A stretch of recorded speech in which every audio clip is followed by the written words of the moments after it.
You will hear a number of different recordings, and you will have to answer questions on what you hear.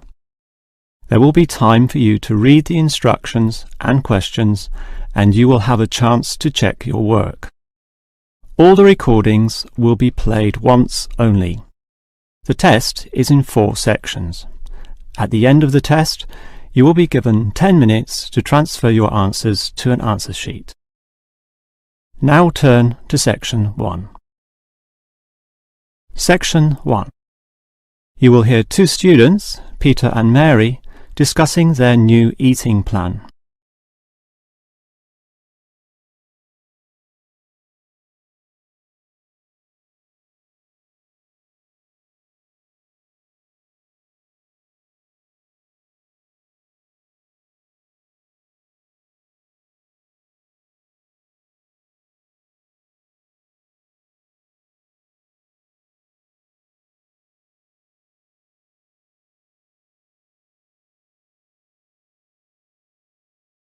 Now we shall begin.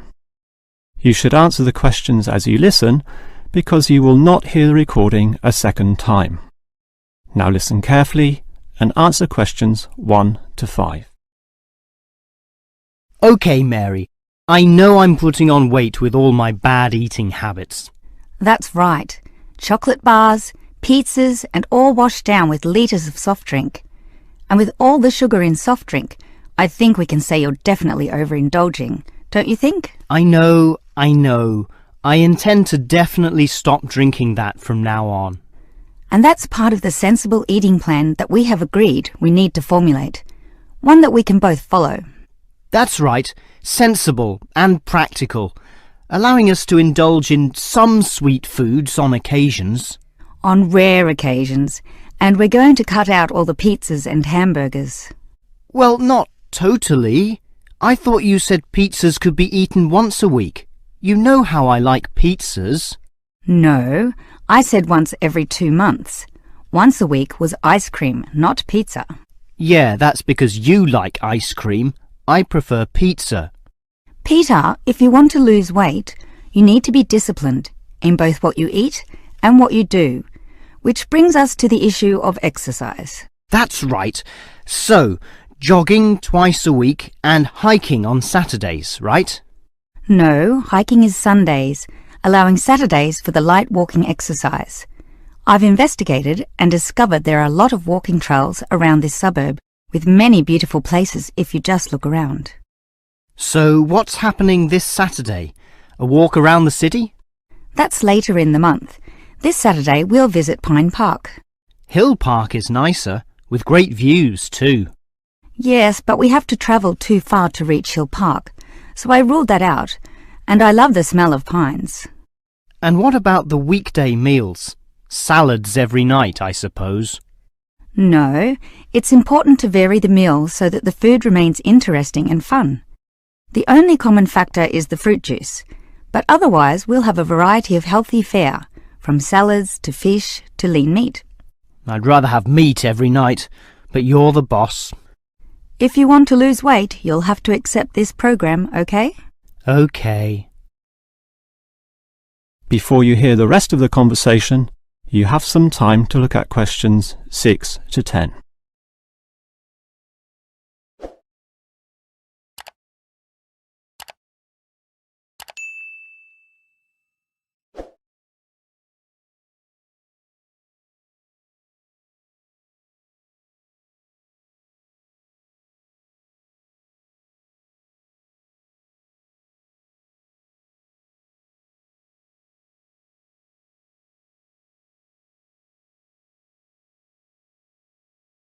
Now listen and answer questions 6 to 10.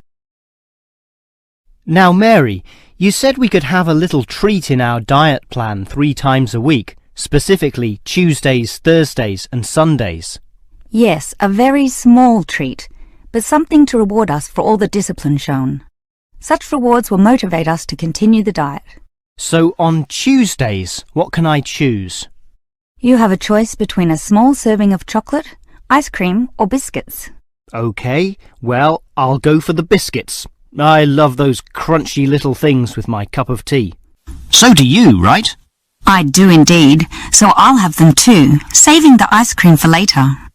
But I know how much you like ice cream, so why don't you save it for the end of the week? That will give you the motivation to keep going, and you can have chocolate midweek.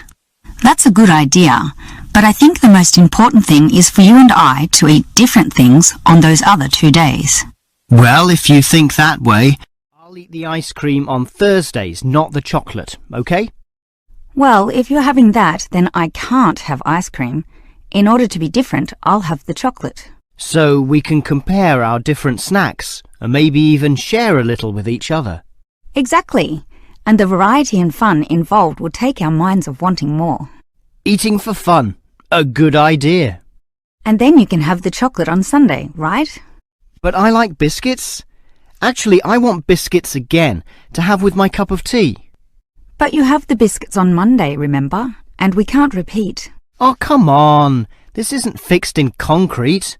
I can have them again instead of chocolate. You might like variety, but I don't. I'm a creature of habit. Well, the whole point of this was to taste different snacks. But if you want the same thing, okay. I, for one, am sticking to the original plan, with ice cream to finish the week and not another dose of chocolate. That is the end of section 1. You now have half a minute to check your answers.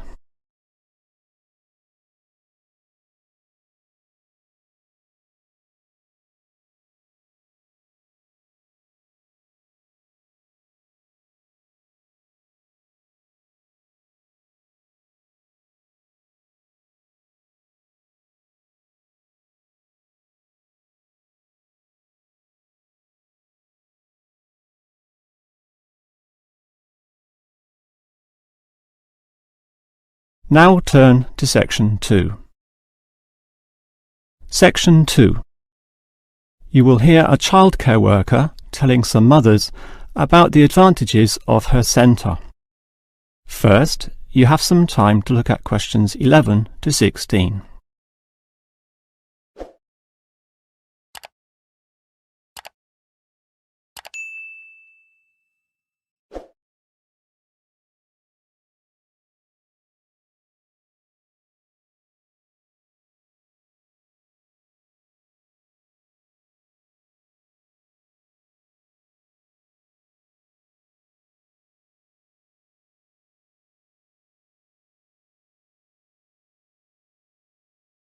Now listen carefully and answer questions 11 to 16. Hello everyone, and welcome to the Stanfield Childcare Centre. Now I know you're all new mothers and you like to cling to your children. You've certainly spent a lot of time raising them to the age of 4 and are perhaps reluctant to leave them here at our centre. Well, one of the first things you should understand is that here it is safe. Very safe. Look around and you'll see that every room has padded walls. Other centres have standard painted walls, but here we have invested a lot to ensure your children will not hurt themselves when running around and possibly tripping over. This padding extends around all corners. That is, the areas most likely to bruise and cut your active little child. So, you can rest assured that any accidents of a physical nature are not likely to happen here. Now, you don't want to dump your child at this centre and let them waste their time. You want them to learn, and that's one of the greatest assets of our establishment. Our staff are not only trained childcare workers, but all of them have a special skill which they can impart to your child. Whether it be teaching the ABC, some basic mathematics, artistic skills, or physical education. We are particularly known for our preschool literacy program, and have a wealth of learning toys specially designed to develop your child's potential. Of course, one concern many mothers have is that, in environments such as these, colds and flus and other viral nasties can be easily spread around. It's a very legitimate concern, and one which we take seriously, and we pride ourselves on our precautions. For a start, unlike most centres which clean with standard detergents, we disinfect every service at the end of every day, using a special disinfectant wash. Some places just wipe surfaces daily with a damp cloth, but not us, and that's just the start. We also physically check your children when they arrive every day, and if we feel your child is sick, we ask him or her to wear a face mask to ensure germs are not transmitted. If your child is noticeably sick, then we ask you to take them back home to recover.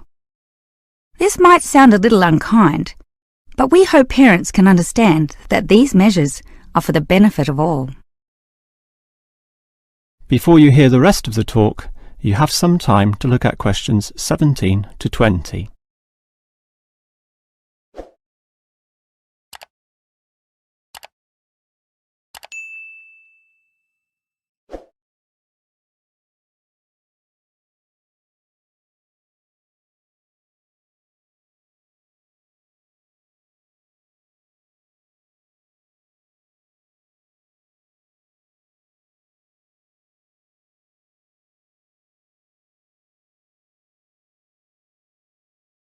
Now listen and answer questions 17 to 20. Now at Stanfield Childcare Centre, we have excellent childcare officers, and let me briefly introduce them. We have Susan, Andrea, Bella, Kathy, Lisa and Liz. They're all fully trained and come with some individual assets which make them even better. Bella, for instance, knows children very well, having worked here for 5 years, and Kathy has her own family, 2 little girls, so she can talk to you with first-hand knowledge of what it's really like to raise children. But getting back to Bella, she often relaxes here after work, spending long hours chatting to parents, as does Kathy in fact.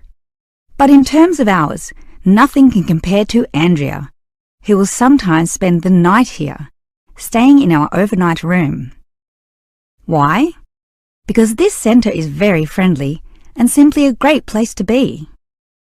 Bella, for example, used to be quite shy herself, but now is marvellous with the little kiddies, as outgoing as any of them.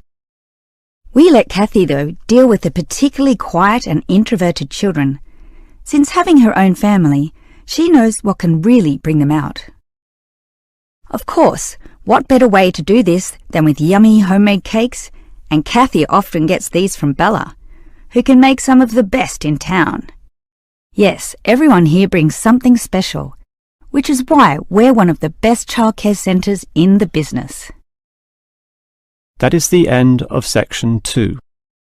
You now have half a minute to check your answers.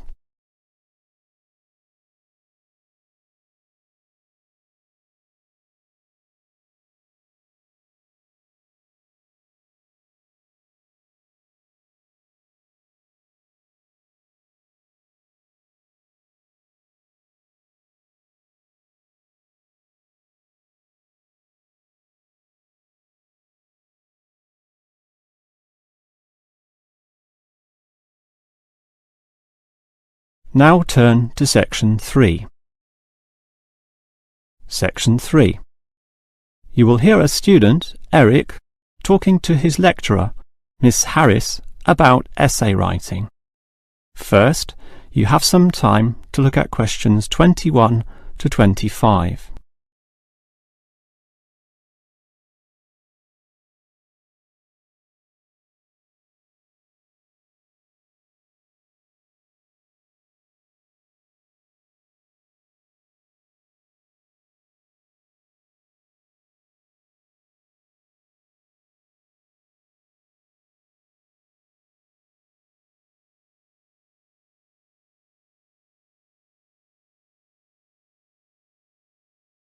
Now listen carefully and answer questions 21 to 25. Hi, Miss Harris. Here we are talking once again. Well, I'm always willing to help out wherever possible. Is anything troubling you? Well, your advice last week about writing summaries was very useful, and I'm using these summaries a lot in order to prepare my final master's thesis. But you're having problems, right? Yes, I have a few issues to discuss. Obviously, I want a good essay, and I want to achieve high marks, but I'm not sure on the best way to start. That's an easy question. Start with a topic, but not one that I necessarily suggest, but one that you want to explore. You will always write better when doing so on a topic you are interested in, not one imposed upon you by others. Well, I'm interested in management theory. Then pursue that. However, that alone is far too broad. Break it into various current areas of discussion and relevance. Then look more carefully at one of them. Say, management and cultural differences, or management and motivation, or other aspects, such as the role of salary, group cohesion, or leadership. I would say I'm interested in group cohesion, that is, how people interact in the workplace. Well, that's a start, but you can't then just write planlessly without defining exactly what you intend to do within the area you've chosen. You'll have to think of a thesis, and this statement could be of several types. Such as what? Oh, you could argue a point, something that you believe in, or discuss an issue, looking at its various perspectives, or critique the opinions of others, pointing out the pitfalls and flaws. The thesis statement will make that very clear because it will say, in simple terms, what you intend to achieve in your essay. I see. And then I can just begin writing, right? Wrong. Huh? If your essay is going to be clear, it needs to be logical and organised, and this means you'll need an outline. This could be written as a flowchart or spider graph, that is, a series of connected lines. But whatever shape the outline takes, there must be a sense of progress in, more or less, a straight line towards a goal. And then my essay will be good? With such progression, definitely, as long as you do achieve everything that you set out to do, as specified in the beginning, okay? Before you hear the rest of the conversation, you have some time to look at questions 26 to 30.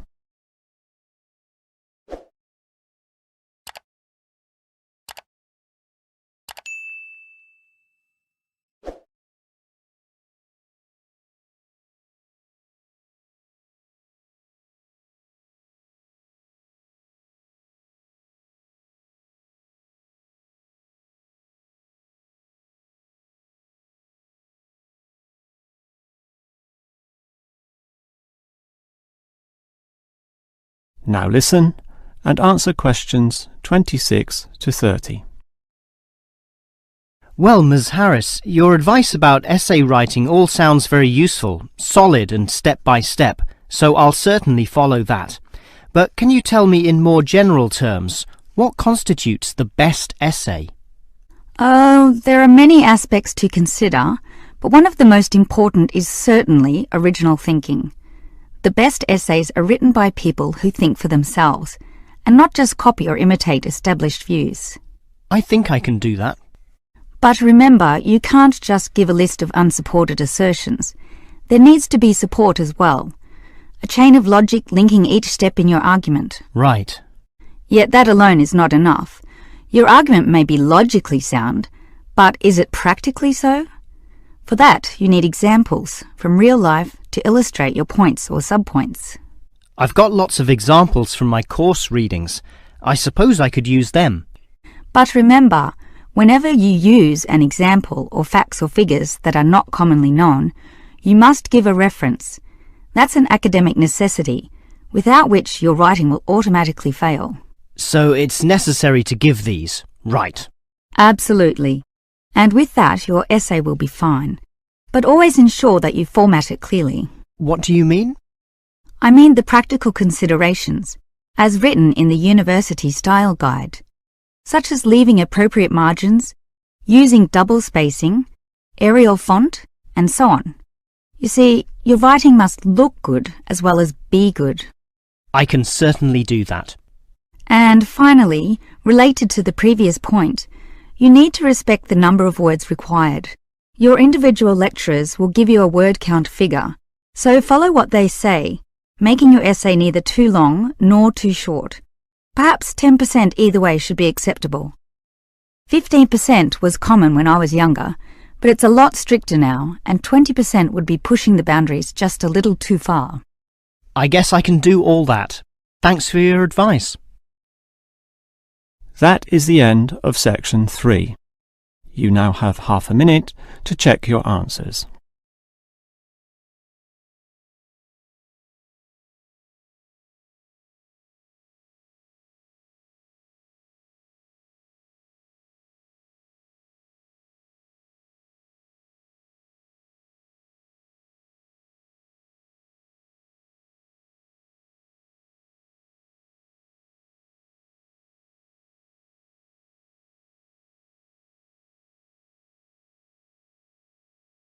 Now turn to section 4. Section 4. You will hear a lecturer discussing the history of people's beliefs regarding whether the Sun or the Earth is at the centre of the solar system.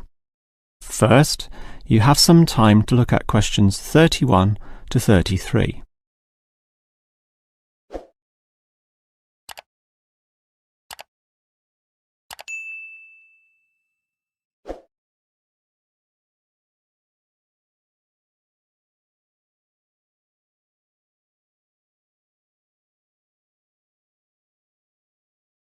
Now listen carefully and answer questions 31 to 33. When looking at the night sky, the stars appear to revolve around the Earth, rising in the east and disappearing in the west.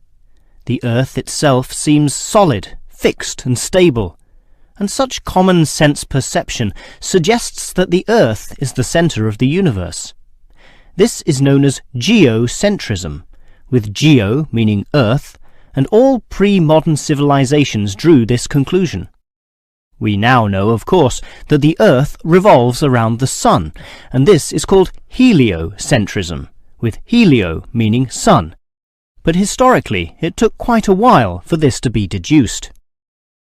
As early as the 3rd century BC, an ancient Greek astronomer, Aristarchus of Samos, proposed heliocentrism, but received little support from his peers. Similarly, throughout subsequent history, isolated individuals proposed this new idea, but again, no one was listening. Geocentrism just seemed too logical to refute. Geocentrism also fitted the views of the established Christian Church, who could quote biblical passages such as, "The world also shall be stable, that it be not moved." Those who dared disagree were subject to accusations of heresy, often with dire punishments to follow. The trouble was, as the night sky was observed more closely, that simple revolution of the stars proved not so simple at all. In relation to the other stars, some steadily wandered in given directions, then sometimes reversed for months, and disappeared altogether. They were called planets, meaning wanderers. In addition, the position of the Sun and Moon altered slightly over the year, and comets, those mysterious glowing spots, would come and go.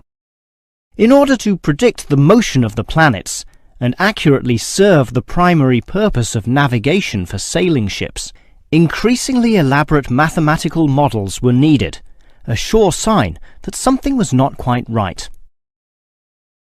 Before you hear the rest of the lecture, you have some time to look at questions 34 to 40.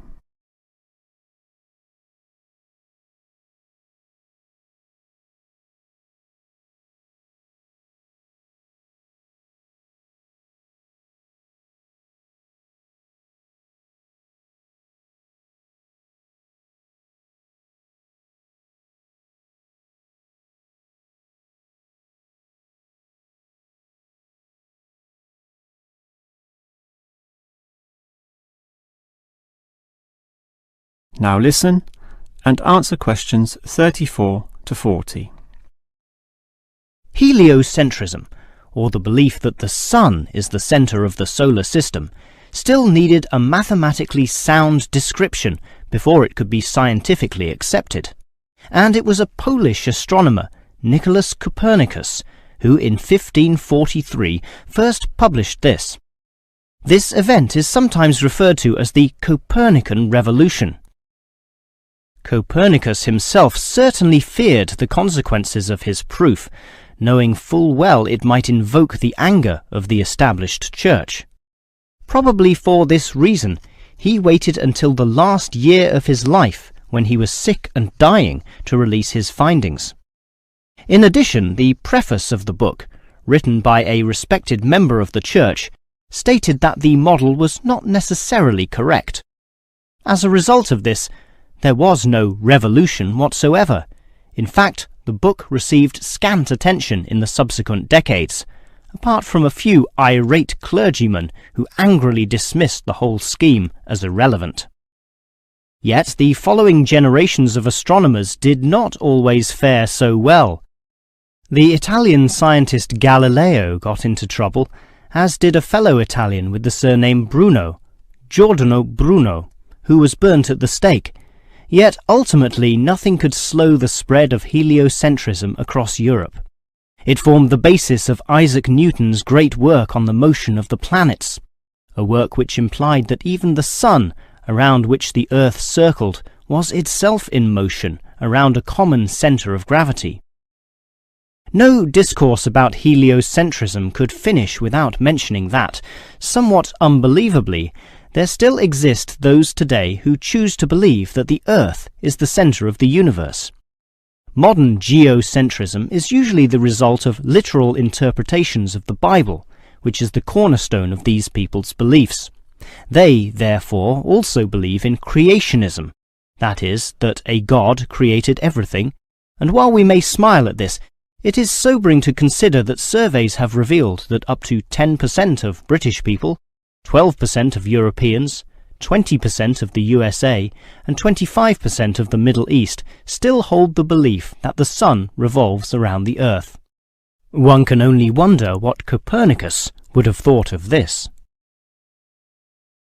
That is the end of section 4. You now have half a minute to check your answers.